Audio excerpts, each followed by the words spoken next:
The crystal pitcher arced through the air in slow motion, its contents catching the afternoon light before exploding across Sophia's cream silk blouse. Ice cubes bounced off her collarbone. Lemon slices slid down her chest. The freezing water soaked through to her skin as gasps echoed through the conservatory. Beatrice Kensington stood there, her perfectly manicured hand still extended. Her lips curled in a smile that didn't reach her cold blue eyes.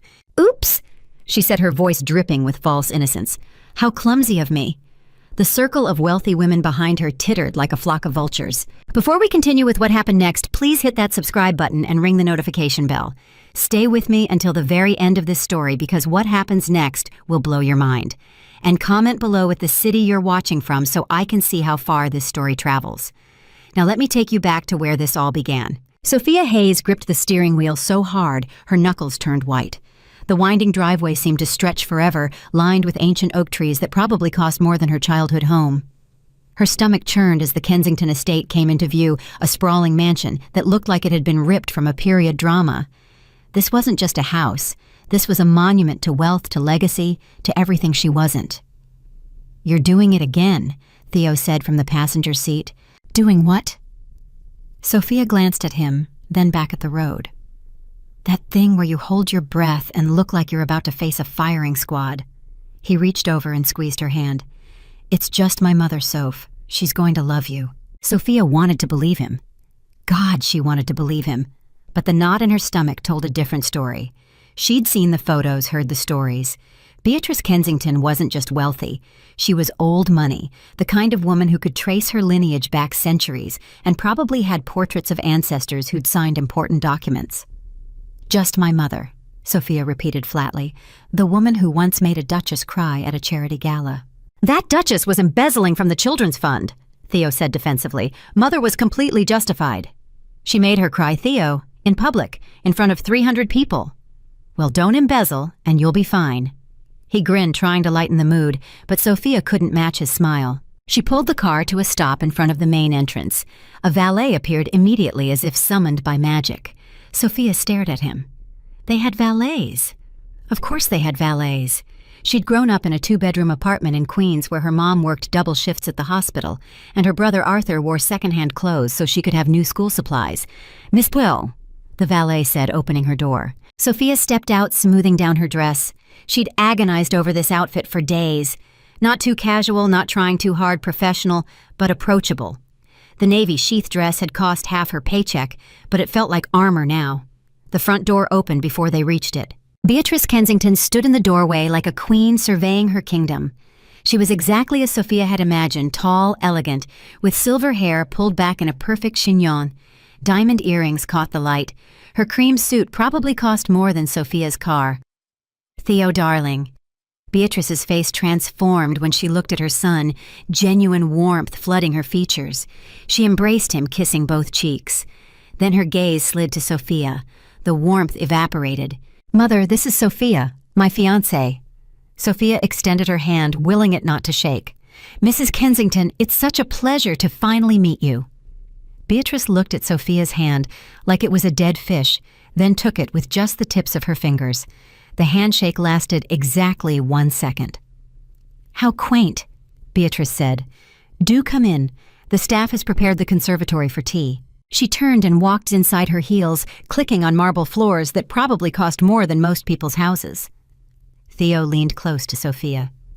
"See, that went well." Sophia stared at him. Had they been at the same introduction? But he was already following his mother, oblivious to the ice in her greeting, the dismissal in her tone.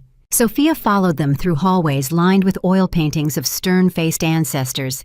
Each one seemed to judge her as she passed. The conservatory was a glass-enclosed paradise filled with exotic plants and flowers. A table was set with fine china silver and crystal. Everything sparkled. 4 women sat around the table, all cut from the same cloth as Beatrice. Perfectly styled, dripping in jewelry, radiating that particular brand of confidence that came from never having to check a price tag. "Ladies, this is Theo's little friend," Beatrice announced. "Sophia something." "Hayes," Sophia said firmly. "Sophia Hayes." "Of course." Beatrice settled into the head of the table, gesturing vaguely at an empty chair. "Do sit, dear." Sophia sat. The chair felt like a throne, too grand, too formal. She didn't belong here. Hayes, one woman mused, her tone thoughtful but sharp. I don't believe I know any Hayes families. Are you from the Connecticut Hayes or the Boston branch? Neither. I'm from Queens. The silence that followed could have shattered glass. Queens, another woman repeated, as if Sophia had said she was from Mars. How urban. My mother was a nurse, Sophia said, lifting her chin. She worked at Mount Sinai for 30 years. How noble, Beatrice said, pouring tea with practiced grace. Service professions are so important. Someone has to do them. The words landed like slaps. Sophia felt heat rising in her cheeks, but forced herself to stay calm.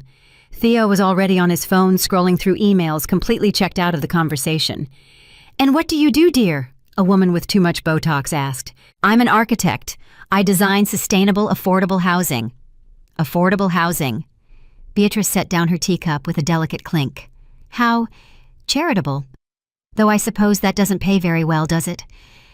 I do fine, Sophia said, her voice tight. I'm sure you do, dear. Beatrice smiled, all teeth, no warmth. It must be quite a change, though, from Queens to all this. She gestured at the opulence surrounding them. One might wonder about the adjustment. Sophia knew exactly what she was implying, her hands clenched in her lap nails, digging into her palms. Actually, I'm quite comfortable with who I am and where I come from, Sophia said. Of course you are. Beatrice's smile widened. Though I imagine the engagement ring helps with that comfort, doesn't it? The other women laughed, a cruel tinkling sound like breaking glass. Sophia's hand instinctively went to the ring. It was beautiful, a family heirloom Theo had presented her with. 2 carats vintage setting, probably worth more than she made in a year. The ring is lovely, Sophia said carefully. But I said yes because I love Theo, not because of jewelry. How romantic, Beatrice cooed. Though love and financial security do make such compatible bedfellows, don't they? I mean, you could have fallen in love with anyone. How fortunate that you chose someone with the Kensington name. Mother, Theo said absently, still staring at his phone. Be nice. I am being nice, darling. Beatrice turned her attention back to Sophia. I'm simply getting to know our new little friend. Tell me, Sophia, what did your father do? Sophia's throat tightened. He wasn't in the picture. Ah, Beatrice nodded knowingly. Single mother household, that explains so much. What exactly does it explain? Sophia asked, her voice hardening. Oh, nothing terrible, dear. Just that you might have certain expectations, certain needs that perhaps influenced your choices. Beatrice sipped her tea. It's only natural for someone from your background to seek stability. The words hung in the air like poison gas. Are you calling me a gold digger? Sophia said bluntly. Theo's head snapped up. What, mother? I'm not calling you anything, dear, Beatrice interrupted smoothly. I'm simply observing patterns. Young women from modest circumstances meeting wealthy men. It's a tale as old as time. No judgment, of course. Every word dripped with judgment. I have a successful career, Sophia said, fighting to keep her voice level. I don't need anyone's money. Of course not, one of the other women said, her voice saccharine. Though architecture must be quite competitive, especially sustainable, affordable housing. The margins on that must be razor thin. I imagine it's difficult, another chimed in, making ends meet on such philanthropic work. Noble certainly, but not exactly lucrative. They were circling her like sharks. I manage just fine, Sophia repeated. I'm sure you do, dear, Beatrice said, though I imagine the prospect of not having to manage, of being taken care of, must be quite appealing. Sophia stood up abruptly. Her chair scraped against the floor. Excuse me, I need some air. Sit down. Beatrice commanded, her voice suddenly sharp as a blade. Sophia froze, shocked by the authority in that tone. We're not finished with tea, Beatrice continued, her smile returning, but her eyes glacial. It would be terribly rude to leave now, and we wouldn't want people thinking you lack manners, would we? That you don't know how to conduct yourself in polite society. Sophia slowly sat back down. She felt trapped like an animal in a cage with predators just beyond the bars. There's a good girl, Beatrice said approvingly. Now where were we? Ah yes, discussing your background. Tell us more about Queens. I've never been, of course, but I hear it's quite diverse. The way she said diverse made it sound like a disease. It's a wonderful borough, Sophia said tightly. full of hard-working people building real lives. How quaint, another woman said. Did you grow up in one of those apartment complexes, the tall ones? Yes, a 2-bedroom. 2 bedrooms. The woman clutched her pearls. For how many people? 3, my mother, my brother, and me. 3 people in 2 bedrooms, Beatrice repeated slowly. How cozy. The women exchanged glances, barely suppressed smirks playing at their lips. And your brother, Beatrice continued. What does he do? Let me guess, construction. No, wait, something in food service, perhaps. Sophia's jaw clenched. She could tell them the truth that Arthur was a self-made billionaire, one of the most successful tech entrepreneurs in the country. But something stopped her. Pride, maybe. Or the desire to see just how low these women would go. He works in technology, Sophia said simply. Ah, computers, one woman said dismissively. How modern. I suppose someone has to fix them when they break. Sophia bit her tongue so hard she tasted blood. Theo, darling, Beatrice called to her son, who was still absorbed in his phone. Don't you have that conference call soon? Oh, yes, actually. Theo stood, kissing Sophia's cheek absently. Sorry, love, this merger won't wait. You'll be fine here with Mother, won't you? Before Sophia could protest, he was gone, striding out of the conservatory with his phone pressed to his ear. The moment he left, the energy in the room shifted. The pretense of civility evaporated like morning mist. Now then, Beatrice said, setting down her teacup with deliberate care. Let's have a real conversation, shall we, woman to woman. Sophia's heart began to race. I know exactly what you are. Beatrice continued, her voice low and venomous. I've seen dozens of girls like you. Pretty enough, smart enough to seem legitimate, hungry enough to latch onto the first wealthy man who shows you attention. That's not— Don't interrupt me, Beatrice snapped. You think you're clever, don't you? Playing the independent career woman, the self-made architect. But we both know the truth. You saw an opportunity and you took it. My son, my family name, our fortune. You saw your ticket out of Queens. You don't know anything about me, Sophia said, her voice shaking with rage. I know everything about you, Beatrice shot back. I know you're counting on this marriage to transform your pathetic little life. I know you're probably already planning how to spend Kensington money, how to redecorate the townhouse, which country clubs to join. The other women leaned forward, feeding off the conflict like vampires. I love Theo, Sophia said, her voice breaking. That's the only truth that matters. Beatrice laughed a harsh, brittle sound. Love, how adorable. Let me tell you about love, dear. Love doesn't pay for mansions. Love doesn't maintain status. Love doesn't preserve centuries of legacy and breeding. Breeding? Sophia couldn't believe what she was hearing. This isn't the 18th century. No, but standards still matter. Lineage still matters. The Kensington name means something. It's meant something for 200 years, and I will not watch it be dragged through the mud by some opportunistic little nobody from a 2-bedroom apartment in Queens. Sophia stood again, her whole body trembling. I'm leaving. Sit. Down. Beatrice's voice cracked like a whip. No, Sophia said. I don't have to listen to this. You'll listen to whatever I tell you to listen to, Beatrice hissed, rising from her chair. You're in my house, sitting at my table wearing a ring that belonged to my grandmother. You'll show me the respect I'm owed. Respect is earned, Sophia shot back, and you haven't earned anything from me but contempt. The other women gasped. One actually clutched her chest as if she might faint. Beatrice's face turned red, a vein pulsing in her temple. How dare you speak to me that way? Do you have any idea who I am? A bitter woman who's so afraid of losing control that she attacks anyone who threatens her carefully constructed world? Sophia said the words pouring out now, unstoppable. You hide behind your money and your name because you have nothing else. No warmth, no kindness, no real human connection. Just your mansion and your jewelry and your cruel little games. The silence that followed was absolute. Beatrice's hand shook as she reached for the crystal pitcher of ice water on the table. Sophia saw it happening, but couldn't quite believe it, couldn't process what was about to occur.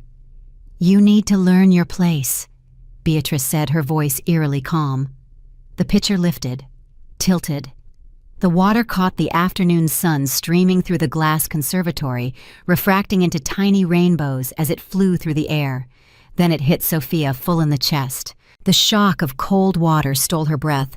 Ice cubes bounced off her collarbone and scattered across the marble floor. Lemon slices stuck to her dress, her hair, her skin. Water streamed down her face, her neck soaking through her carefully chosen outfit until it clung to her body. The women around the table erupted in shocked laughter, hands over mouths, eyes wide with malicious glee. Sophia stood frozen, dripping, humiliated beyond measure. Water pooled at her feet. A piece of lemon slid down her cheek. Beatrice set the empty pitcher down with exaggerated care, her expression triumphant. "Oops," she said, her voice dripping with false innocence. "How clumsy of me." More laughter rippled through the room. Sophia's hands clenched into fists at her sides. Every instinct screamed at her to run, to flee, to escape this nightmare. But she wouldn't give them the satisfaction. She wouldn't break.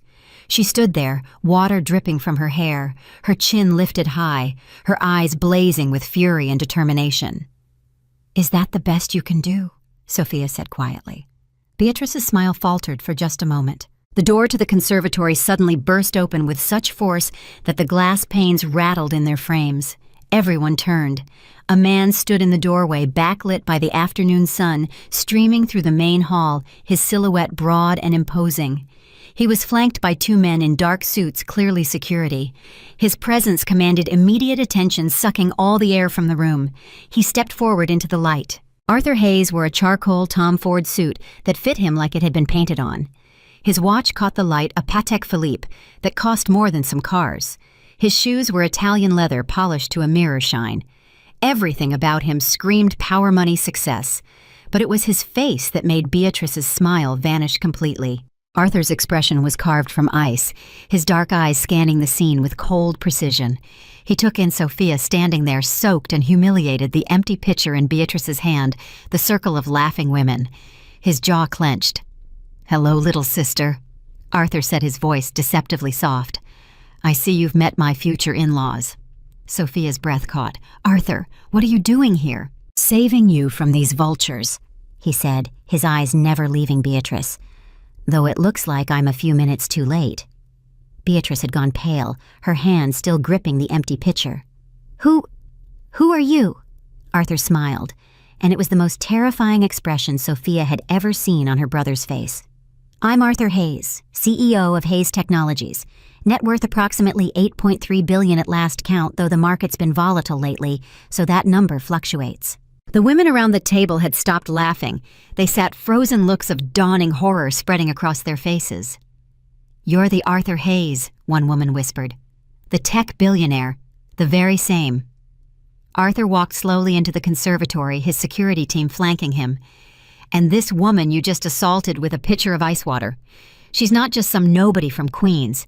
She's my sister, my only family, the person I love most in this world." Beatrice's face had gone from pale to ashen. The pitcher slipped from her hand and shattered on the marble floor, crystal fragments scattering like diamonds. "I've been monitoring this situation for a while now." Arthur continued, his voice conversational, but his eyes deadly. "Ever since Theo proposed. Did you really think I wouldn't investigate the family my sister was marrying into, that I wouldn't keep tabs on how you treated her?" "This is a private family matter," Beatrice said, trying to recover her composure, but her voice shook. Arthur corrected. "It was a private family matter. Now it's business, and business is what I do best." He pulled a folder from inside his jacket and dropped it on the tea table. It landed with a heavy thud, scattering teacups. "That's the deed to this estate," Arthur said. "Or rather, it was the deed. As of this morning, I own it, along with the townhouse in Manhattan, the villa in Tuscany, and the ski chalet in Aspen." Beatrice grabbed the folder with shaking hands, her eyes scanning the documents inside. The color drained completely from her face. "You can't! This isn't possible!" "Oh, it's very possible," Arthur said. "The Kensington family has been hemorrhaging money for years. Bad investments, declining business interests, maintenance costs on properties you can't afford. You've been mortgaging your legacy piece by piece just to maintain appearances. All I had to do was buy up the debt, and now I own everything." One of the women at the table dropped her teacup. It shattered against the marble, the sound sharp and final in the sudden silence. Arthur Hayes stood in the doorway like a force of nature, his presence so commanding that even the air seemed to still around him. The afternoon light caught the edges of his tailored suit, the glint of his watch, the cold determination in his eyes. Behind him, two security personnel in dark suits flanked the entrance, their expressions professionally blank, but their postures alert. Sophia's heart lurched. "Arthur," Her brother's gaze swept over her, taking in every detail. The water still dripping from her hair, the ruined dress clinging to her body, the lemon slices scattered across the floor, the empty pitcher in Beatrice's trembling hand. His jaw tightened, a muscle twitching beneath his skin. "Hello, little sister." His voice was soft, almost conversational, but underneath ran a current of barely controlled fury. "I see you've been made to feel welcome." Beatrice had gone rigid, her face draining of color. "Who are you? How dare you burst into my home without your home?" Arthur's laugh was sharp as broken glass. He stepped fully into the conservatory, his shoes clicking against the marble with measured precision. "That's interesting, because according to the documents filed with the county clerk's office at 9:15 this morning, this hasn't been your home for approximately 6 hours." The woman with too much Botox made a strangled sound. Another clutched at her pearl necklace. "What are you talking about?" Beatrice's voice had gone shrill. "This estate has been in the Kensington family for 214 years. I know." Arthur pulled a leather folder from inside his jacket. "I did my research. Very thorough research. The kind of research that reveals when a family has been living far beyond their means for the past 2 decades. He dropped the folder onto the tea table. It landed with a heavy thud, scattering the remaining teacups. Several crashed to the floor. "That's impossible," Beatrice whispered, but her hand shook as she reached for the folder. "Open it," Arthur said. It wasn't a suggestion. Beatrice's fingers fumbled with the leather binding. She pulled out the first document, her eyes scanning the legal text. The paper trembled in her grip. Her face went from pale to ashen to a sickly gray. "You can't," she breathed. "This isn't legal. This can't be—" "It's completely legal. I had 12 lawyers verify every document." Arthur circled the table slowly, like a predator stalking prey. "Let me give you the summary, since legal jargon can be so tedious. The Kensington family has been hemorrhaging money for years. Your husband's investments failed spectacularly in 2008. You mortgaged this estate to maintain your lifestyle. Then you mortgaged the Manhattan townhouse, then the villa in Tuscany, the ski chalet in Aspen, the beach house in the Hamptons. Each property he listed landed like a physical blow." Beatrice swayed on her feet. "You've been drowning in debt," Arthur continued, "playing a very dangerous game of robbing Peter to pay Paul, moving money around, taking out new loans to cover old ones, all to maintain the illusion of wealth, the appearance of status." "How do you know this?" one of the other women demanded, her voice sharp with panic. "This is private financial information." "Private?" Arthur turned his cold gaze on her. "Mrs. Vanderbilt, isn't it? Your husband sits on the board of Cheswick Financial, the same bank that holds 3 of the Kensington mortgages. Did you really think I couldn't access those records, that I didn't have people who could get me anything I needed?" Mrs. Vanderbilt's mouth opened and closed like a fish. Arthur turned back to Beatrice. "I've spent the last 3 months buying up every piece of Kensington debt I could find, and believe me, there was a lot of it. Your creditors were more than happy to sell. Do you know why?" Beatrice didn't answer. She couldn't. She stood frozen, the documents hanging from her limp hands. "Because you're a bad investment," Arthur said. "Everyone knows the Kensington empire is collapsing. They were thrilled to dump your toxic debt onto someone else. Except I'm not someone else. I'm the brother of the woman you just assaulted with a pitcher of ice water." Sophia finally found her voice. "Arthur, what did you do?" He looked at her, and for just a moment, his expression softened. "What I should have done the moment Theo brought you here. I protected you." "You bought their debt," Sophia said slowly, her mind racing to catch up. "You bought all of it." "Every penny. And when you consolidate debt, you get to make certain demands, like immediate repayment, or—" He paused, letting the word hang in the air. "Foreclosure." The gasp that went around the table was almost comical. "You foreclosed on the estate," another woman said, her voice rising to a shriek. "You can't do that. There are laws, procedures." "All of which I followed to the letter," Arthur said. "I gave the required notice, 30 days as specified by New York state law. The notice was delivered to the Kensington family attorney exactly 31 days ago." Beatrice's head snapped up. "That's a lie. We never received—" "Charles Pemberton, attorney at law, signed for it personally." Arthur pulled out his phone, tapped the screen a few times, then turned it to show Beatrice. "There's his signature, time-stamped, legally binding." "Charles wouldn't," Beatrice said, but her voice had gone weak. "He's been our family attorney for 30 years. He wouldn't betray us." "He didn't betray you. He followed the law. He received the notice he contacted you about it. Arthur's smile was sharp. Or did you ignore those calls from his office, the ones marked urgent, the certified letters you refused to sign for? The color drained completely from Beatrice's face. You ignored them, Sophia realized. You thought they were about something you could handle later. I thought, Beatrice said, her voice barely above a whisper, that they were about the usual matters, estate maintenance, tax considerations. You didn't think someone would actually call in your debts. Arthur finished the sentence for her. You thought your name, your status, your connections would protect you forever, that no one would dare challenge the great Kensington family. He moved closer, invading Beatrice's personal space, forcing her to look up at him. But I'm not impressed by your name. I'm not intimidated by your social standing. I built my fortune from nothing. From a 2-bedroom apartment in Queens where my mother worked herself to exhaustion so my sister and I could have food on the table and clothes on our backs. I understand real struggle, real sacrifice, real worth. Sophia felt tears burning behind her eyes, but she refused to let them fall.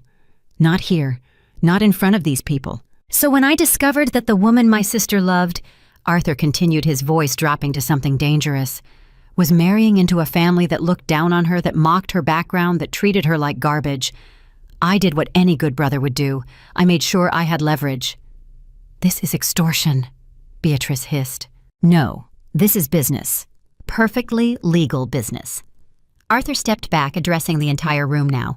And as of this morning, I don't just own the debt, I own the properties, all of them. The estate, the townhouse, the villa, the chalet, the beach house, everything. The room erupted into chaos, women talking over each other, voices shrill with panic and disbelief. That's not possible. You can't just take someone's home. This is America, there are laws. Arthur let them spiral for a moment, then held up one hand. The gesture was small, but the authority behind it was absolute. The room fell silent. There are indeed laws, he said, and I followed every single one. You want to challenge this, be my guest. I have a legal team that will bury you in paperwork for the next decade. I have resources you can't even imagine. I have the patience to drag this out until you're all bankrupt from legal fees alone. Why? Beatrice's voice cracked. Why would you do this? Arthur pointed at Sophia. Look at her. Really, look at her. Everyone turned. Sophia stood there, still dripping wet, her ruined dress clinging to her body mascara, probably running down her face, but her chin held high and her eyes blazing. That woman, Arthur said, is worth more than everyone in this room combined. She put herself through school while working 2 jobs. She graduated top of her class. She's designed buildings that will house thousands of families who couldn't otherwise afford decent shelter. She's kind, brilliant, talented, and strong. And you threw water on her like she was a dog that needed to be taught a lesson. Beatrice's hand went to her throat. So yes, Arthur said, I destroyed your life, and I'd do it again in a heartbeat. The door to the conservatory opened again. Theo rushed in, his phone still in his hand, his face flushed. What's going on? I heard shouting. Mother, why is there broken glass everywhere, Sophia? Why are you wet? The question was so absurd, so perfectly clueless that Sophia almost laughed. Almost. Your mother threw a pitcher of ice water on me, she said flatly. Theo blinked. What? Why would she do that? Because she's a vicious, cruel woman who can't stand the thought of her precious son marrying someone she considers beneath him, Arthur said. Now wait just a minute, Theo said, his voice rising. You can't talk about my mother that way. Who the hell are you? Arthur Hayes, Sophia's brother, the man who now owns your family's entire estate. Theo laughed. Actually laughed. That's ridiculous. This estate has been in my family for generations. You can't just... I can, and I did. Arthur gestured to the documents still scattered across the table. Read them yourself if you don't believe me. Theo grabbed the nearest paper, his eyes scanning the text. His face went through a rapid series of changes. Confusion, disbelief, dawning horror. This can't be real. Mother, tell me this isn't real. Beatrice said nothing. She'd sunk into a chair, her perfect posture finally crumbling. It's real, Arthur said. Your family is broke, has been for years. They've been living on borrowed money and borrowed time, and now the bill has come due. Theo turned to Sophia, his expression desperate. You knew about this. You knew your brother was planning this. No, Sophia said honestly. I had no idea. But your family, you must have... I didn't know, Sophia repeated more forcefully. But I'm not sorry he did it. Theo's face twisted. How can you say that this is my home, my family's legacy? Your mother just threw ice water on me in front of her friends, Sophia said, her voice shaking with anger. She called me a gold digger. She mocked my mother, my background, everything about me. And you weren't even in the room. You were on a phone call like you always are, completely oblivious to how your family treats me. I'm sure Mother didn't mean. She meant every word. Sophia took a step toward him. And you know what the worst part is? You knew. Deep down, you knew exactly what kind of person she is. You knew she'd treat me like this, and you brought me here anyway. That's not fair, Theo protested. I thought if she just got to know you, got to know me. Sophia's laugh was bitter. She didn't want to know me. She wanted to destroy me, to put me in my place, to make sure I understood that I would never be good enough for the Kensington family. One of the other women stood abruptly. I should go. This is clearly a family matter. Sit down, Mrs. Hartford, Arthur said without looking at her. Nobody leaves until I say so. Mrs. Hartford sat. You can't keep us here, she said, but her voice wavered. Can't I? Arthur pulled out his phone again. I have footage from the security cameras in this conservatory. High-definition video of Mrs. Kensington assaulting my sister. That's battery. A criminal offense. I wonder what the society pages would say about that, what your country club friends would think. The woman went white. You're blackmailing us, another woman said. I'm giving you a choice, Arthur corrected. Sit there quietly and witness how this plays out, or leave and deal with the consequences. Your call. Nobody moved. Theo ran his hands through his hair, his carefully styled appearance finally showing cracks. This is insane. You can't just take our home because Mother made a mistake. A mistake? Sophia's voice rose. She didn't trip and accidentally spill water. She looked me in the eye and threw it at me. She wanted to humiliate me, to break me. She was upset, Theo said weakly. You have to understand this whole situation has been stressful for her. Stressful for her. Sophia stared at him like she'd never seen him before. I'm the one who got engaged to a man whose mother hates me. I'm the one who's been trying to win over a woman who decided I wasn't good enough before we ever met. I'm the one standing here soaking wet and humiliated. But yes, let's talk about how stressful this is for your mother. Soph, please. Theo reached for her hand. Don't do this. Don't let him destroy everything. We can work this out. We can... Sophia jerked her hand away. Work what out exactly? Your mother just assaulted me. Your friends laughed. And you want me to what? Forgive and forget. Pretend this never happened. I want you to remember that you love me, Theo said, and for the first time there was real emotion in his voice. Fear. I want you to remember that we're supposed to get married, that we have a future together. Do we? Sophia asked quietly. Because I'm starting to wonder if you ever really saw me, or if you just saw someone who was convenient, someone who wouldn't make waves, someone who'd be grateful to marry into the Kensington family and wouldn't demand too much. That's not true, Theo said, but he couldn't quite meet her eyes. Arthur watched this exchange with an expression of cold satisfaction. She deserves better than you, Theo, better than this entire family, better than a man who can't even defend her when his own mother attacks her. You don't understand, Theo said desperately. Family is complicated. Mother has her ways, but she means well. She means well? Sophia's voice cracked. She threw water on me. She called me a gold digger in front of witnesses. She spent the entire afternoon tearing apart everything I am. That's not meaning well. That's cruelty. Beatrice finally spoke, her voice hoarse. I was protecting my son, protecting my family from someone who clearly only wants our money. You have no money, Arthur reminded her. That's the whole point. You're broke. You've been faking wealth for years, and now everyone's going to know it. You wouldn't dare, Beatrice whispered. Try me. Arthur's smile was cold. I can have this story on every news outlet in the city by tonight. Tech billionaire exposes society family's financial ruin. The Kensington name dragged through every tabloid, every gossip column, every social media platform. Your friends, your clubs, your entire social circle, knowing that you're frauds. Please, Beatrice said, and the words seemed to cost her everything. Please don't do this. I'll apologize. I'll make this right. You'll apologize, Arthur laughed. You think sorry fixes this. You humiliated my sister in front of your friends. You assaulted her. You treated her like she was nothing. And now you want to say sorry and have that make it better? What do you want? Beatrice asked, her voice breaking. Money. We can arrange. You don't have money, Arthur said again. That's what you're not understanding. You have nothing. No money, no property, no leverage, nothing. Then what do you want? Theo demanded. If you've already taken everything, what more could you possibly want? Arthur looked at Sophia. That's not my decision. It's hers. Every eye in the room turned to Sophia. She stood there, water still dripping from her hair, her dress ruined her heartbreaking. She'd come here hoping to win over Theo's family, to find a way to bridge their different worlds. Instead, she'd found cruelty, contempt, and a man she thought she loved who couldn't even stand up for her. Sophia, Theo said softly, please, tell your brother to give us back our home. Tell him this has gone far enough. We can move past this. I promise Mother will apologize properly. Things will be different. Will they? Sophia asked. Will your mother suddenly respect me? Will your friends stop looking down on me? Will you finally see me as an equal instead of a project? You're not a project, Theo insisted. Then what am I? Sophia challenged. Tell me right now in front of everyone, what am I to you? Theo opened his mouth, closed it, opened it again. You're my fiancé, the woman I'm going to marry. That's not what I asked. I love you, he said, but the words sounded hollow. Do you... Sophia pulled the engagement ring off her finger. The 2-carat diamond caught the light, glittering with false promise. Because love means standing by someone, defending them, protecting them, and you've done none of those things.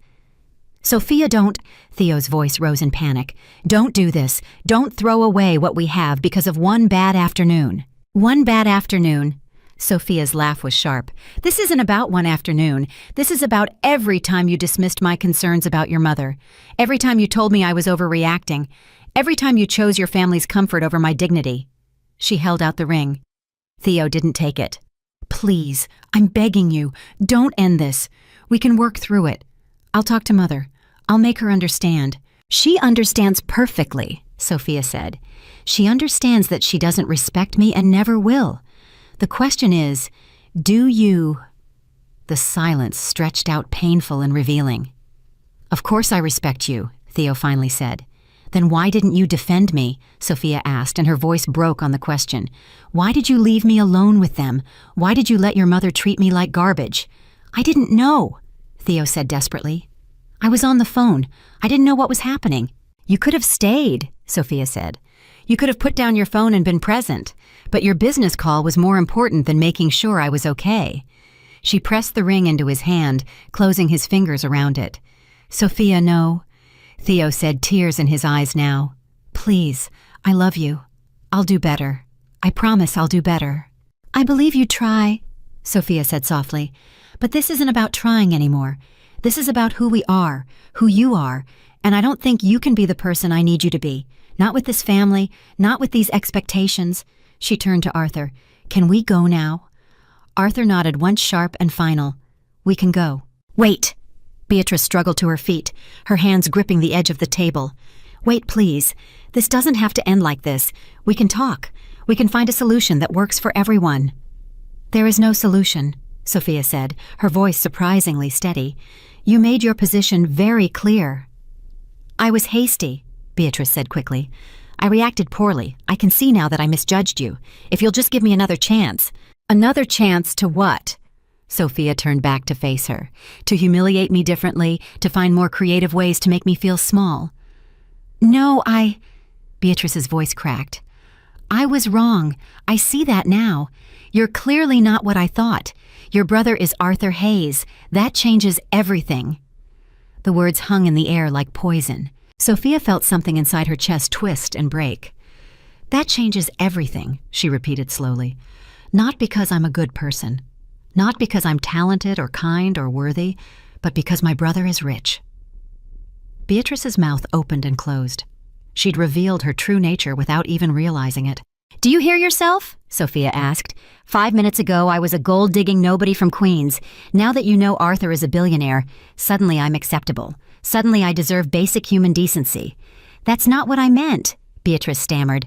That's exactly what you meant. Arthur's voice cut through the room like a blade. You don't respect my sister. You respect money. You respect power. You respect the idea that she comes from wealth just like you do, even though your wealth is fake and hers is real. How dare you? one of the other women started, but Arthur silenced her with a look. "No," he said. "How dare all of you? How dare you sit there in your designer clothes and your jewelry and your mansions built on debt, looking down on people who actually work for a living, people who build things, create things, contribute something to the world beyond gossip and cruelty." Mrs. Vanderbilt stood up abruptly. "I don't have to listen to this." "Yes, you do," Arthur said, "because I know about your husband's offshore accounts, the ones he uses to hide assets from the IRS. I know about the insider trading investigation that's quietly building against him. I know things that could destroy your life just as thoroughly as I've destroyed the Kensingtons. So sit down and be quiet." She sat her face white as chalk. "Anyone else want to try leaving?" Arthur asked the room. No one moved. Theo still held the engagement ring, staring at it like he couldn't quite process what had happened. "Sophia, please, don't leave like this. We can fix this. I'll make Mother apologize properly. I'll do whatever you want." "Whatever I want?" Sophia's laugh was bitter.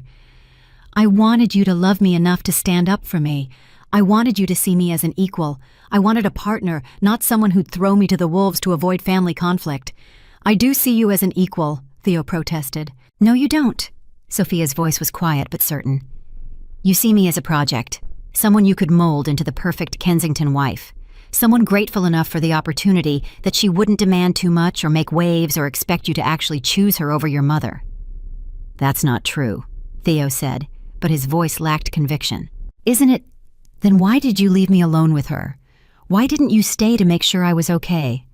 Why was a business call more important than your fiancé meeting your family for the first time?" Theo's face flushed. "That call was about the merger. It was important. And I wasn't—" The question hung between them unanswered. Arthur checked his watch. "We're wasting time. Sophia, you wanted to leave. Let's leave." But Beatrice wasn't done. She moved around the table, her movements desperate, her perfect composure shattered completely. "Please, you don't understand what you're doing. This estate, it's been in our family for over 2 centuries. My children grew up here. My grandchildren were supposed to grow up here. You can't just take it away." "I can, and I did," Arthur said. "And frankly, I think it's poetic justice. You wanted to make my sister feel like she didn't belong anywhere. Now you can experience that same feeling." "Where will we go?" Beatrice whispered. "We have nowhere else." "You have the same options everyone else has when they lose their home," Arthur said. "Figure it out. Downsize, rent an apartment, get jobs." The horror on Beatrice's face would have been comical if the situation weren't so dire. "Jobs," Mrs. Hartford gasped. "Beatrice has never worked a day in her life." "Then maybe it's time she started," Sophia said. The words came out harder than she intended, but she didn't take them back. Theo grabbed Sophia's arm. "How can you be so cruel? This is my family. These are my memories." Sophia pulled her arm free. "Your mother threw water on me. Your friends laughed while I stood there humiliated. And you want to talk to me about cruelty?"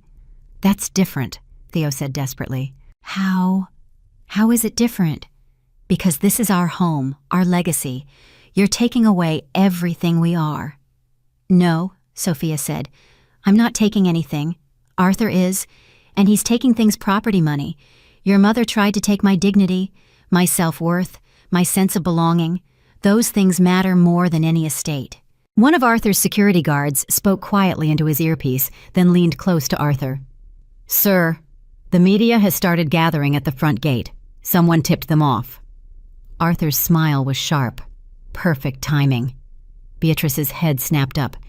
"The media, no. You can't let them see this. You can't let them know." "Why not?" Arthur asked. "Afraid of what people will think. Afraid the society pages will run stories about the great Kensington family's fall from grace." "Please," Beatrice begged. "Please, I'll do anything. Just don't let this become public." "Anything?" Arthur's eyebrow raised. "That's interesting. Because 5 minutes ago you were too proud to genuinely apologize to my sister." "I'm sorry," Beatrice said quickly, turning to Sophia. "I'm truly sorry. I was wrong about you. I shouldn't have judged you. I shouldn't have treated you that way.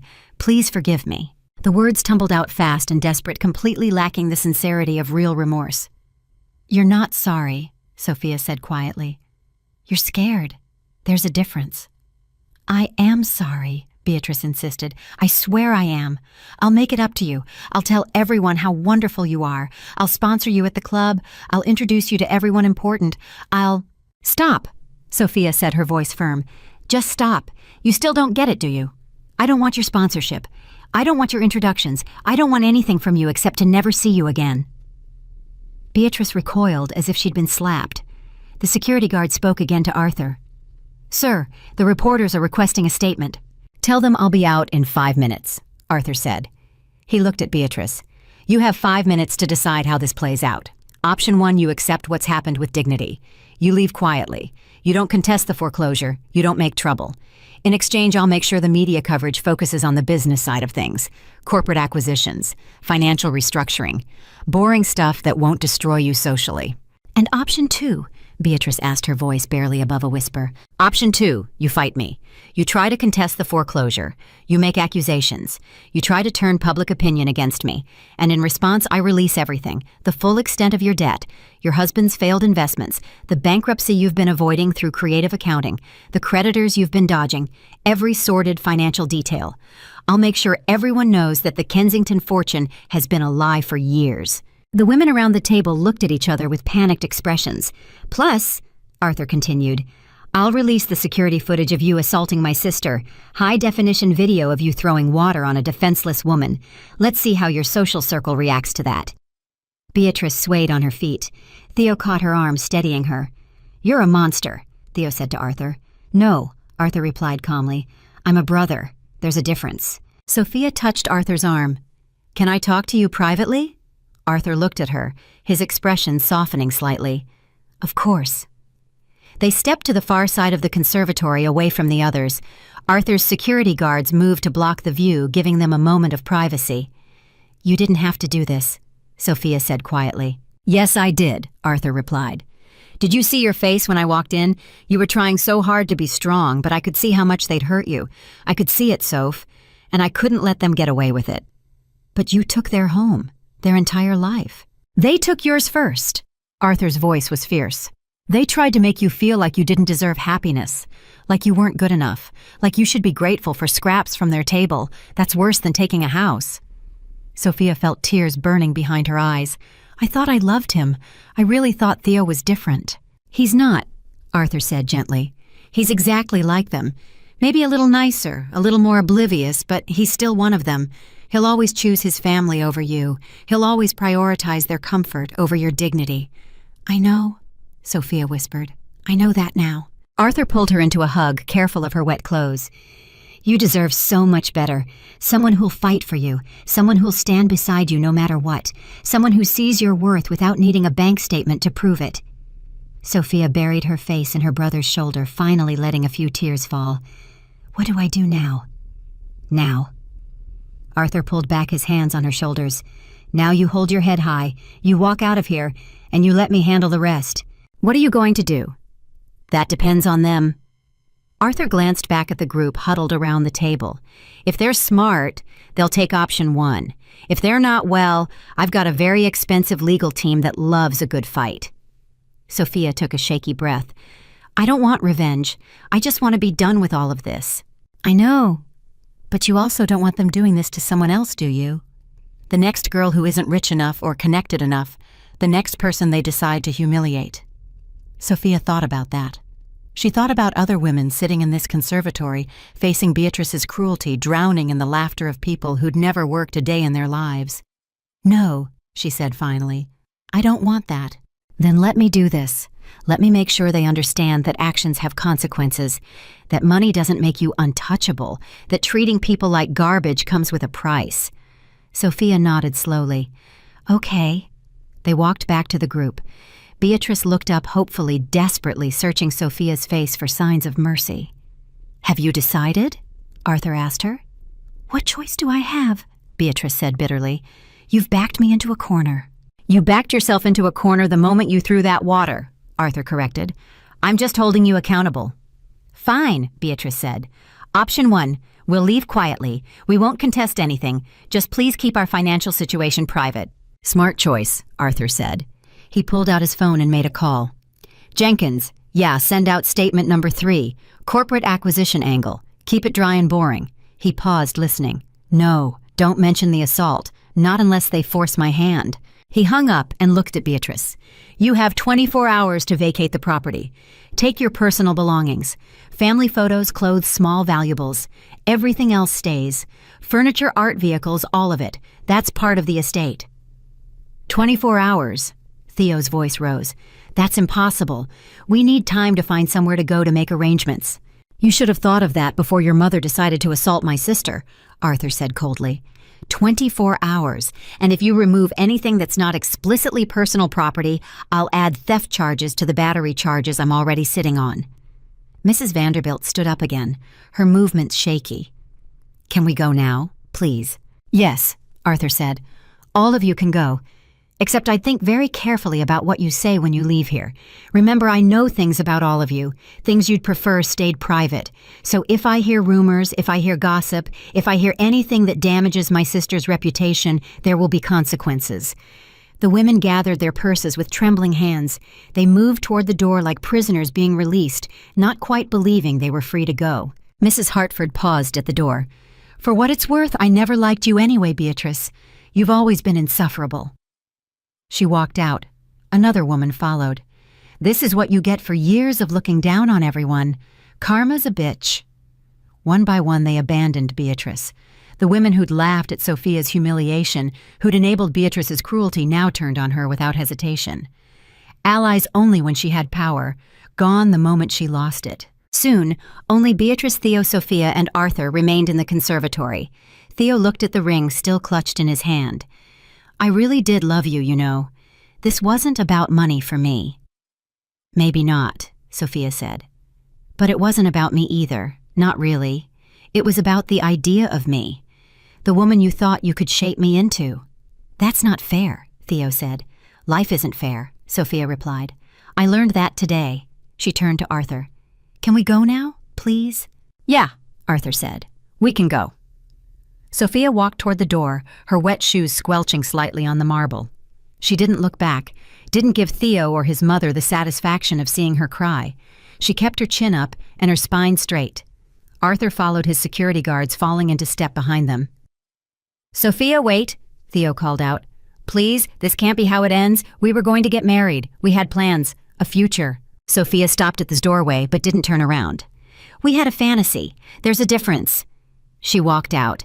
The main hall of the estate stretched before her, all marble and portraits and expensive nothing. Arthur's car waited outside a sleek black sedan that probably cost more than most people made in 5 years. The driver opened the door. Sophia slid into the back seat, finally allowing herself to collapse. The leather was soft, the interior warm. Arthur climbed in beside her. Home, the driver asked. Yes, Arthur said. Home. As the car pulled away from the estate, Sophia finally looked back. Through the rear window, she could see Theo standing in the doorway, a small figure dwarfed by the mansion's grand entrance. He looked lost, broken. She felt a pang of something, not quite regret, not quite pity, just sadness for what could have been if he'd been a different person, if they'd both been different people. You okay? Arthur asked quietly. No, Sophia said honestly, but I will be. Yeah, you will. Arthur put his arm around her shoulders. You're the strongest person I know, Soph. You always have been. I don't feel strong right now. Strength isn't about how you feel. It's about what you do even when you feel weak. And you held your head high in there. You didn't break, you didn't beg, you didn't compromise yourself. That's strength. Sophia leaned against her brother's shoulder, exhaustion washing over her. The adrenaline was fading, leaving behind bone-deep weariness and the sting of heartbreak. What happens now? She asked. Now you rest, you recover, you remember who you are and what you're worth. Arthur paused. And then if you want, we make sure something good comes out of this. What do you mean? That estate. It's yours now legally. I put it in your name. You can do whatever you want with it. Sophia sat up staring at him. You gave it to me, why? Because you deserve it. Because Beatrice tried to make you feel small, and now you own her entire world. Because sometimes justice is poetic. Arthur, I don't want it. I don't want anything from them. I know. That's why I'm suggesting you use it for something good. Something that matters. Something that would drive Beatrice absolutely insane. A slow smile spread across Sophia's face as an idea formed. I think I know exactly what to do with it. Yeah. Sophia's smile grew. But I'm going to need your help. You've got it, Arthur said without hesitation. Whatever you need. The car pulled onto the highway, leaving the Kensington estate behind. Sophia watched it disappear in the distance, a monument to old money and older cruelty, and felt something shift inside her chest. She wasn't broken. She was angry. And she was going to turn that anger into something beautiful. 3 months later, Sophia stood in front of the Kensington estate with a clipboard in her hand and a team of contractors waiting for direction. The morning sun caught the windows, making the old mansion gleam like it had been reborn. The East Wing needs complete renovation, she told Marcus, her lead contractor. I want it converted into living quarters, 20 units minimum. Each one needs to be fully accessible, safe, and comfortable. Marcus nodded, making notes. And the West Wing. Community spaces. Therapy rooms, childcare center, legal consultation offices, job training facilities. Sophia's voice was steady, confident. This was her element. This was what she did best. I want this place to actually serve a purpose instead of just sitting here looking pretty. Ms. Hayes, one of the workers called out. We found something in the main ballroom. You should see this. Sophia followed him inside. The ballroom was massive with crystal chandeliers and polished floors that had hosted countless society events. Now it was going to host something far more important. The worker pointed to a portrait hanging above the fireplace. Beatrice Kensington stared down at them, painted in oils, wearing diamonds, and that same cold smile Sophia remembered so well. Want us to take it down? The worker asked. Sophia stared at the portrait for a long moment. No, leave it up for now. I want her watching while we turn her precious estate into something that actually matters. Her phone buzzed. A text from Arthur. Board meeting in an hour. Don't be late. And wear the navy suit. The one that says I own this room. Sophia smiled. 3 months ago, she'd been standing in a conservatory soaking wet and humiliated. Now she was about to present her shelter project to a board of investors who'd pledged over $20 million to the cause. She drove to Arthur's downtown office, her mind racing through her presentation points. The shelter would house up to 50 women and children escaping domestic violence. It would provide legal aid, job training, childcare therapy, and a pathway to independence. Everything she'd never had growing up, everything her mother had desperately needed when Sophia's father left. Arthur's assistant met her at the elevator. They're ready for you, Ms. Hayes. Conference room A. Sophia walked in, and 12 faces turned toward her. Investors, philanthropists, business leaders, people with more money than most small countries, people who could make or break her project with a single vote. Arthur sat at the head of the table looking every inch the Billionaire CEO. He gave her a slight nod. Your show now. Good morning, Sophia began, her voice clear. 3 months ago, I inherited a property that represented everything wrong with wealth. A monument to excess, to cruelty, to the idea that money makes you better than other people. Today I'm going to tell you how we're transforming that property into something that represents everything right about having resources, a shelter for women who need it most. She clicked to her first slide. Floor plans of the renovated estate. The Haven House will provide safe housing for up to 50 women and children fleeing domestic violence. But we're not just giving them a place to sleep. We're giving them a foundation to rebuild their lives. One investor, a silver-haired woman named Catherine, raised her hand. Ms. Hayes, there are already domestic violence shelters in the area. What makes yours different? Yours different. Most shelters have a 30-day limit, Sophia explained. 30 days to heal from trauma, find a job, secure housing, and get back on your feet. That's not realistic.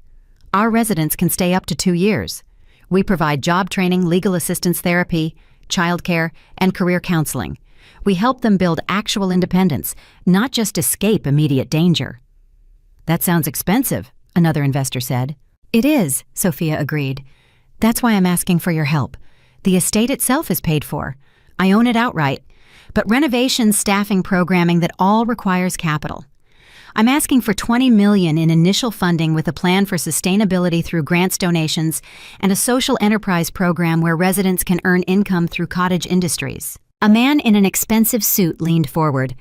I've seen a lot of charity projects fail because they're run by bleeding hearts with no business sense. What makes you think you can manage something this complex? Before Sophia could answer, Arthur spoke up. Because she's the best architect I know. Because she's spent her entire career designing affordable housing that actually works. because she grew up with a single mother who worked herself to exhaustion, and she understands exactly what these women need. And because I vetted her business plan personally, and it's solid. The investor looked at Arthur, then back at Sophia. You grew up poor. I grew up in a 2-bedroom apartment in Queens, Sophia said, meeting his gaze without flinching. My mother was a nurse who worked double shifts. My brother and I wore second-hand clothes. I know what it's like to worry about rent, about food, about whether we'd have a place to live next month. That's why this matters to me. Catherine smiled.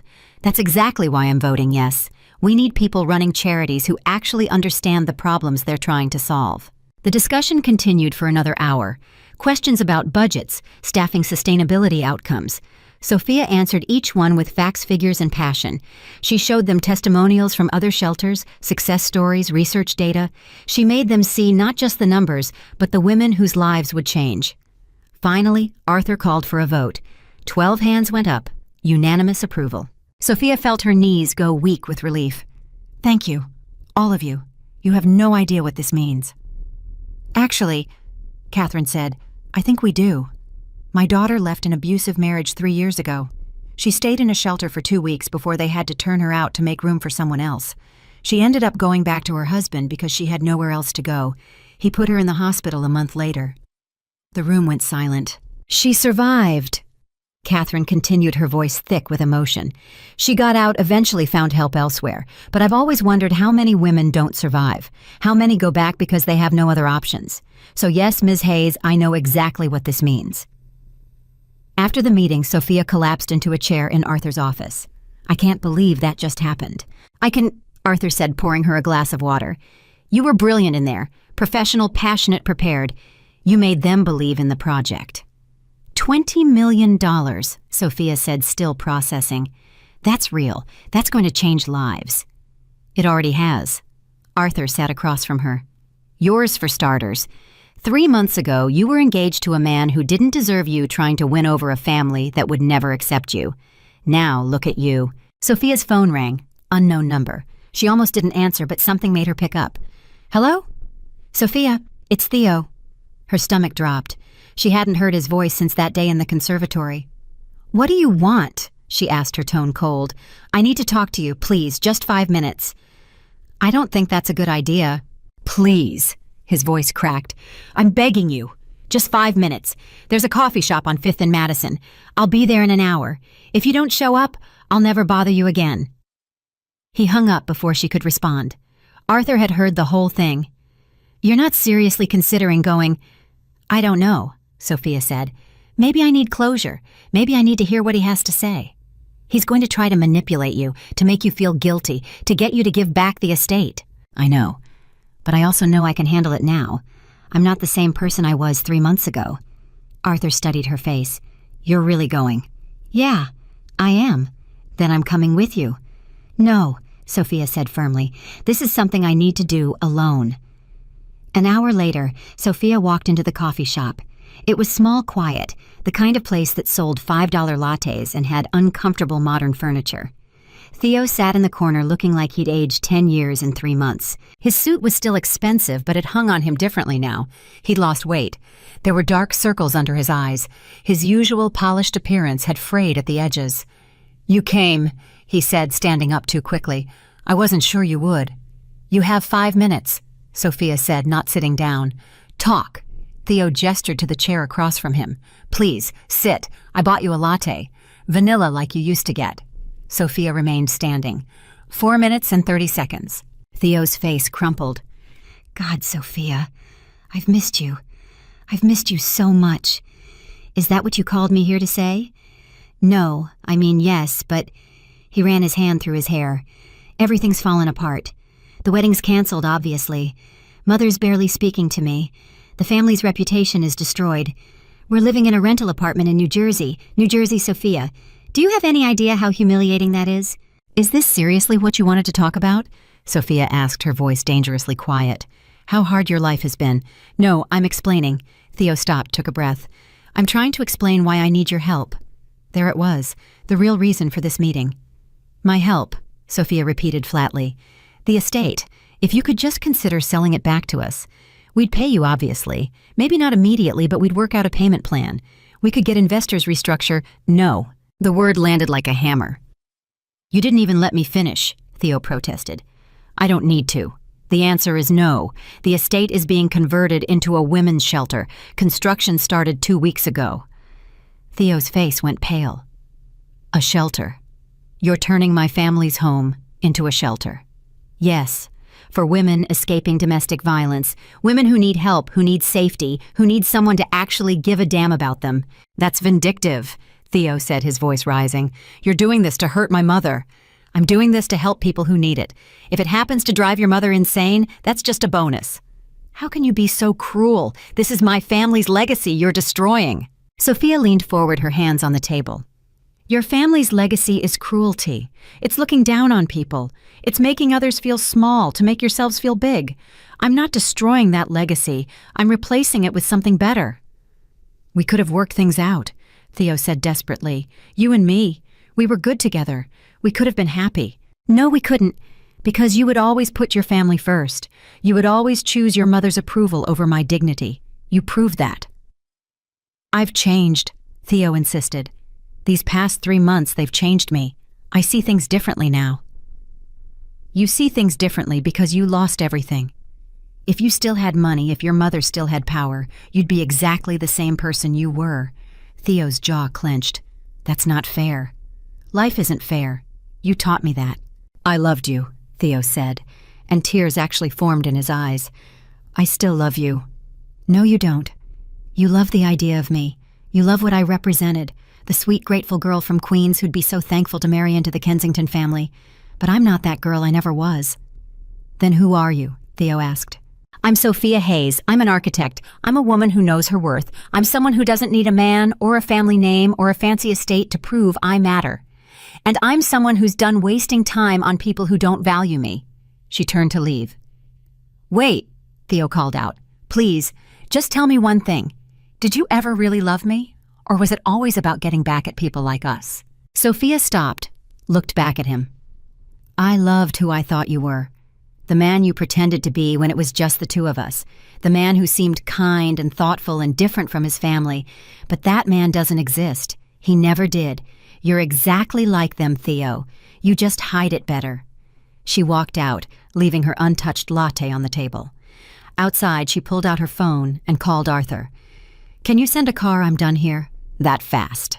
He wanted me to sell back the estate, to help his family recover, to pretend the last 3 months didn't happen. Arthur swore. What did you tell him? I told him no. I told him about the shelter. I told him the truth. How do you feel? Sophia thought about it. Free. I feel free. The car arrived 10 minutes later. As it pulled away from the coffee shop, Sophia saw Theo standing in the window watching her leave. He looked broken, lost, pathetic. She felt nothing. Not anger, not satisfaction, not even pity. Just nothing. He was part of her past now, a chapter that was closed. Her phone buzzed with a text from the shelter's future director, Maria Rodriguez, a woman who'd spent 20 years working with domestic violence survivors. Just toured the property. Sophia, this is incredible. The women are going to feel so safe here, so valued. Thank you for making this happen. Sophia smiled, typed back a response. Thank you for agreeing to run it. You're going to change lives. Another text came through, this one from an unknown number. She almost deleted it, but curiosity made her open it. This is Beatrice Kensington. We need to talk. It's urgent. Sophia stared at the message for a long moment, then showed it to the driver. Change of plans. Take me to Arthur's office. Now. She called Arthur. Beatrice just texted me. She wants to talk. About what? She says it's urgent. Don't respond. Don't engage. She's trying to manipulate you. I know, but I'm curious what she wants. Sophia. I'm not going to meet her. I'm not that stupid. But I want to know what she's planning. She texted back. Whatever you have to say it now. I'm not meeting with you. The response came immediately. I'm dying. Stage 4 cancer. I have 6 months, maybe less. Before I go, I need to make things right. Sophia's hand trembled. She read the message 3 times, trying to process it. What did she say? Arthur asked, still on the phone. She says she has cancer. Stage 4, 6 months to live. Silence on the other end of the line. It could be a lie, Arthur finally said. A manipulation tactic. I know. But you're not sure. No, I'm not sure. Sophia stared out the window, watching the city blur past. 3 months ago, Beatrice Kensington had thrown water on her, humiliated her, tried to destroy her sense of self-worth. And now she was claiming to be dying, wanting to make amends. "What do I do?" Sophia asked quietly. "That's up to you," Arthur said. "But whatever you decide, I'm with you. Always." Sophia thought about the woman in the portrait staring down at construction workers, transforming her estate into a shelter. She thought about the cruelty in Beatrice's eyes, the venom in her voice, the calculated way she'd tried to break Sophia's spirit. But she also thought about the woman who'd raised Theo, who'd built a life around status and appearance, who was now facing death in a rental apartment in New Jersey. "I need to verify it first," Sophia said. "If she's really sick, her medical records would show it. Can you—" "I'll have someone check," Arthur said. "Give me 2 hours." "Thank you." "Sophia, even if it's true, you don't owe her anything. You know that, right?" "I know, but I need to decide for myself what kind of person I want to be, and I can't do that if I'm just reacting to what she did to me." 2 hours later, Arthur called back. "It's true. Stage 4 pancreatic cancer, diagnosed 6 weeks ago. Prognosis is grim." Sophia closed her eyes. "Okay. What are you going to do?" "I don't know yet. Let me think about it." She spent the rest of the day at the construction site watching workers transform the Kensington estate. The ballroom where society women had gossiped was being converted into a communal dining area. The conservatory where Beatrice had thrown water on her was becoming a children's play space. The bedrooms where generations of Kensingtons had slept were being divided into safe, comfortable apartments for women starting over. Maria found her standing in what used to be Beatrice's personal suite. "This room has the best light," Maria said. "We should make it the art therapy space." "Perfect," Sophia agreed. "You okay?" Maria asked, studying Sophia's face. "You seem distracted." "Just processing some news." Sophia paused. "Can I ask you something? If someone who hurt you deeply was dying, would you forgive them?" Maria was quiet for a moment. "That's a complicated question. Forgiveness isn't about them, it's about you. About whether carrying that anger is helping or hurting you. What if they don't deserve forgiveness? Forgiveness isn't about what someone deserves, it's about what you need to move forward." Maria touched Sophia's arm gently. "But forgiveness doesn't mean reconciliation. You can forgive someone and still keep them out of your life. You can acknowledge their humanity while protecting your own peace." Sophia nodded slowly. "Thank you. That helps." That evening, she sat in her apartment with a glass of wine and her phone in her hand. Beatrice's message stared back at her. She typed a response. "I'm sorry you're sick, but I'm not interested in reconciliation. I hope you find peace." Before she could second-guess herself, she hit send. The response came almost immediately. "Please, I need to explain. I need you to understand why I did what I did." "I already understand. You were protecting your territory, your status, your way of life. I don't need an explanation." "You deserve one anyway. Please, one conversation. That's all I'm asking." Sophia stared at the message. Sophia set her phone down without responding. She wouldn't give Beatrice the satisfaction of an immediate answer. Let her wait. Let her feel what it was like to be powerless for once. Arthur called minutes later.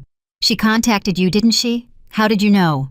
"Because I just got a call from her attorney. She's trying to go around you, trying to find leverage. She wants a meeting." "What did you tell him?" "I told him to go to hell." Arthur paused. "But the decision is yours, Soph. Whatever you want to do, I'll support it." Sophia walked to her window, looking out at the city lights.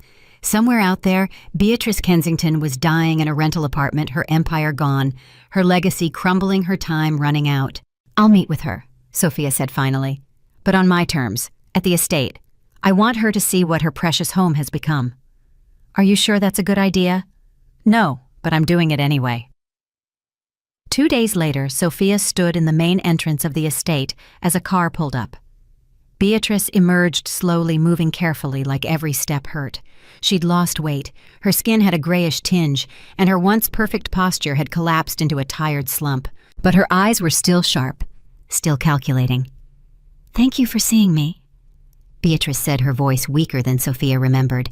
"Don't thank me yet." Sophia gestured to the entrance. "Come in. Let me show you what we've done with the place." Beatrice followed her inside. The grand entrance hall had been stripped of its pretension. The marble was still there, but now it was covered with cheerful rugs. The walls, once lined with portraits of stern ancestors, now displayed children's artwork and motivational quotes. "What have you done?" Beatrice whispered, her hand going to her chest. "I've made it useful," Sophia said. "This way." She led Beatrice through the transformed estate. The ballroom where society women had sipped champagne was now a dining hall with long tables where families could eat together. The conservatory, where Beatrice had thrown water on Sophia, was a bright play area filled with toys and laughter. "These are the living quarters," Sophia said, opening a door to show a comfortable apartment. "Each resident gets her own space, a bedroom, bathroom, small living area, privacy and dignity." Beatrice's face had gone pale. "You've destroyed it. 200 years of history and you've destroyed it." "I've given it purpose," Sophia corrected. "This building sat here for 2 centuries, serving maybe 50 people total. Now it'll serve hundreds, thousands over time." "This is my home," Beatrice said, her voice breaking. "Was. It was your home. Now it belongs to women who actually need it." They walked to what used to be Beatrice's personal suite. It was now the art therapy room filled with easels, paints, and natural light streaming through tall windows.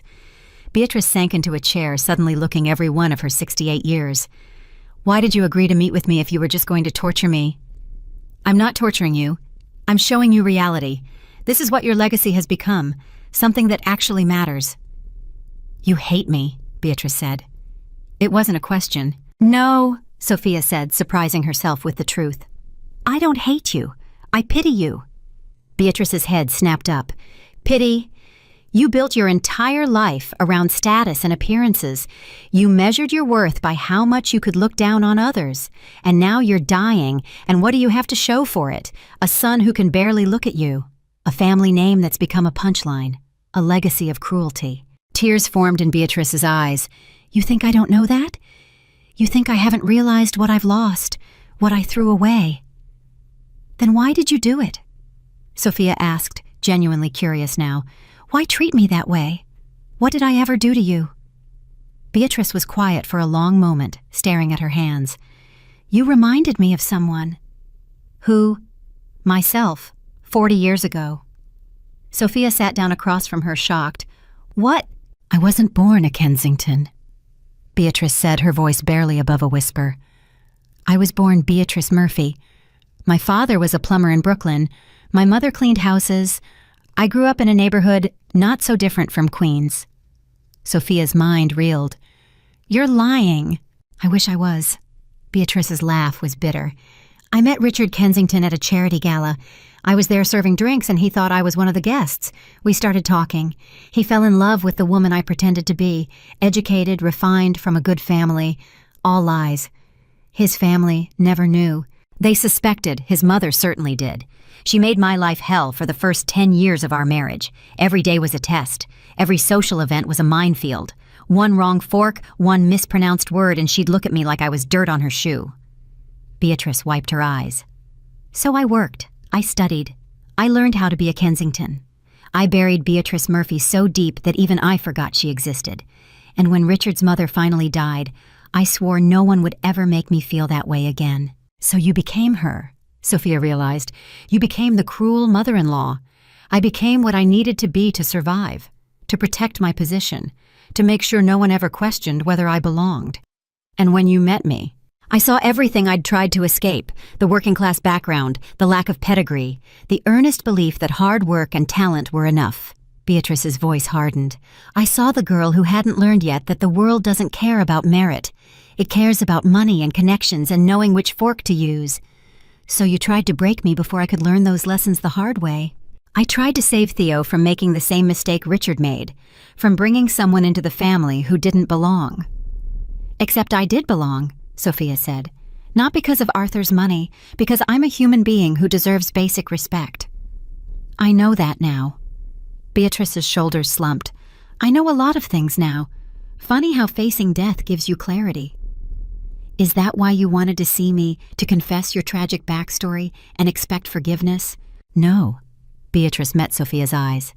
"I wanted to see you because I needed to know if you were going to become like me, if winning would turn you into the same kind of monster I became." Sophia leaned back, considering. "What's your verdict? "You're not," Beatrice said. "You won, and instead of using your victory to hurt people, you're using it to help them. You took my home and turned it into something beautiful, something meaningful, something I never had the courage or decency to create."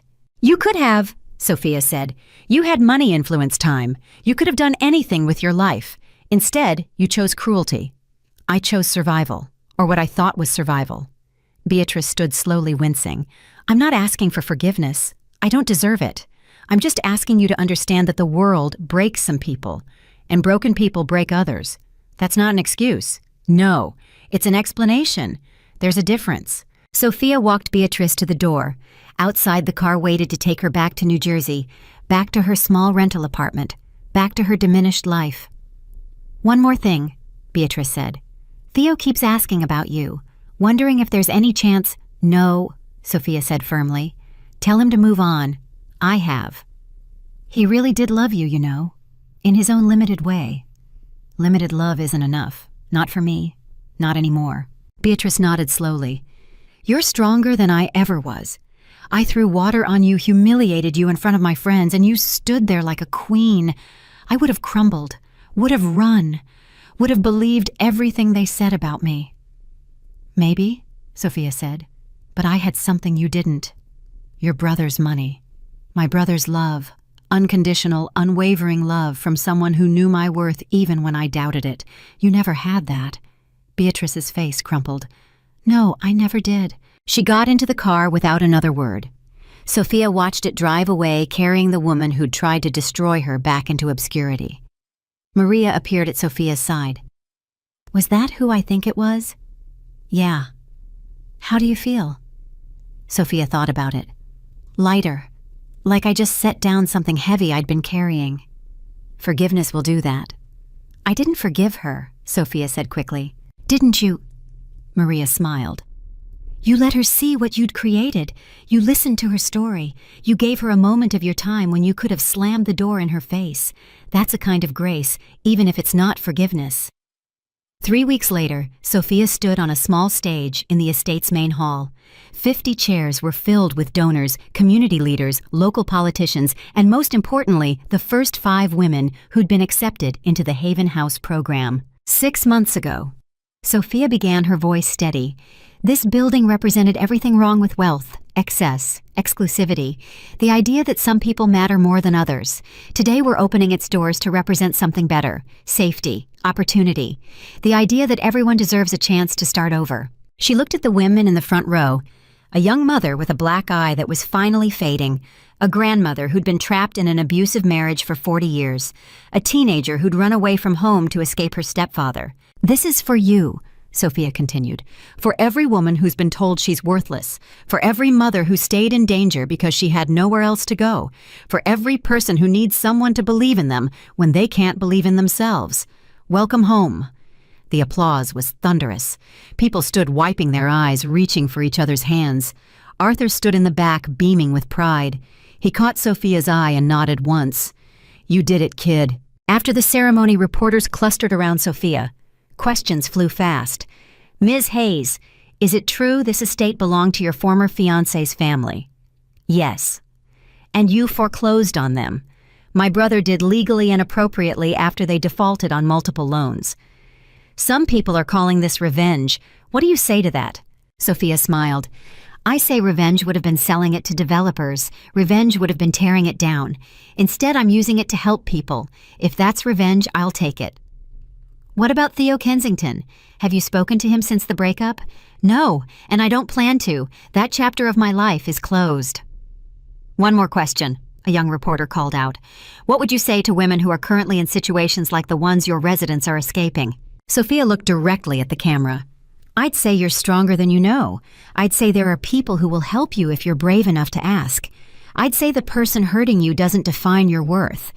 And I'd say sometimes the best revenge is building a life so beautiful that the people who tried to break you become irrelevant." That night, Sophia sat in her apartment with a glass of wine and her phone. The news coverage was everywhere. Photos of the estate's transformation, interviews with residents who were starting fresh, think pieces about wealth, privilege, and redemption. Her phone buzzed with a text from an unknown number. "I saw the news. The shelter looks beautiful. I'm proud of you. even if I have no right to be. Beatrice. Sophia stared at the message for a long time. Then she typed a response. Thank you. I hope you find peace in your remaining time. She paused, then added one more line. We both deserved better than the roles we were forced to play. I'm sorry the world made you choose cruelty to survive. The response came quickly. And I'm sorry I perpetuated that cruelty instead of breaking the cycle. You're breaking it now. That matters more than you know. Sophia set her phone down and looked out at the city. Somewhere out there, Beatrice Kensington was dying. Somewhere out there, Theo was probably still trying to figure out how his perfect life had fallen apart. Somewhere out there, the women who'd laughed while she stood soaking wet were probably gossiping about her again, but this time with grudging respect instead of contempt. And she didn't care about any of it. She cared about the 5 women sleeping safely in the Haven House tonight. She cared about the 50 more who'd be admitted over the next year. She cared about building something that would outlast her, that would matter long after everyone forgot about engagement rings and society tea parties and crystal pitchers full of ice water. Arthur called. You okay? Yeah, I'm good. The coverage is incredible. 3 major networks picked up the story. We're already getting applications from women who need help. Good. That's what this is for. I'm proud of you, Soph. Mom would be proud too. Sophia felt tears sting her eyes. Their mother had died 2 years ago, never knowing her daughter would create something this important, never seeing how far her children had come from that 2-bedroom apartment in Queens. I wish she could see this, Sophia whispered. She can, Arthur said gently. I believe that, and I think she's up there laughing at the fact that you turned a society mansion into a shelter. You know how much she hated pretentious rich people. Sophia laughed through her tears. She would have loved this.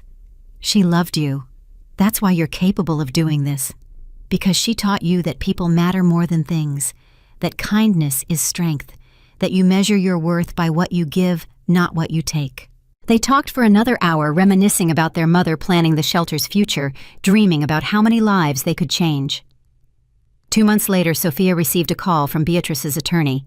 She'd passed away peacefully in her sleep. In her will, she'd left a letter for Sophia. The attorney read it over the phone. Dear Sophia, I'm writing this with whatever time I have left, and I want it to be honest. I was cruel to you. I tried to break your spirit. I used every weapon in my arsenal to make you feel small and worthless, and you stood there and took it with more grace than I ever possessed. Then you turned my cruelty into something beautiful. You took the home I used as a fortress to keep people out, and you opened it to people who needed shelter. You did what I could never do. You chose love over fear. I don't expect forgiveness. I don't deserve it. But I want you to know that in my final weeks watching what you built, I felt something I haven't felt in 40 years. Hope. Hope that maybe the cycle of cruelty can be broken. Hope that maybe the next generation will be kinder than mine. Hope that girls from Brooklyn and Queens can change the world without losing themselves in the process. You didn't need the Kensington name. You didn't need our money or our status. You were always enough, exactly as you were. I'm sorry it took me dying to see that. Use the estate well. Help the women who come through those doors. Show them the strength you showed me. And remember that sometimes the people who hurt you the most are the ones who are hurting worse themselves. That doesn't excuse what we did, but maybe it explains it. With regret and respect, Beatrice Murphy Kensington. Sophia sat in silence after the attorney finished reading. There's one more thing, the attorney said. She left you her wedding ring, the one Richard gave her when they got engaged. She wanted you to have it not as an heirloom, but as a reminder. A reminder of what? Her note says, a reminder that you don't need a ring from a man to prove your worth. But if you ever do choose to wear one, make sure it's from someone who loves all of you, not just the parts that fit their fantasy. The ring arrived by courier the next day. It was beautiful, understated, nothing like the ostentatious 2-carat diamond Theo had given her. Sophia held it for a long moment, thinking about the girl from Brooklyn who'd married into wealth and lost herself. The woman who'd chosen survival over authenticity.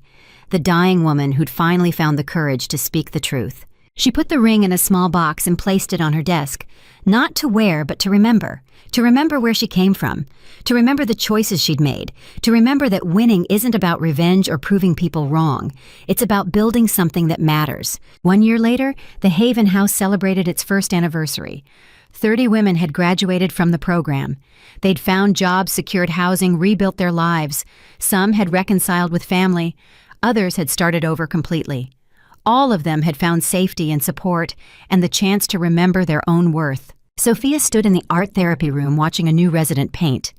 The woman's hands shook slightly, the trauma still fresh, but she kept painting, kept trying, kept believing that there was a future beyond the past that haunted her. "It gets easier," Sophia said softly.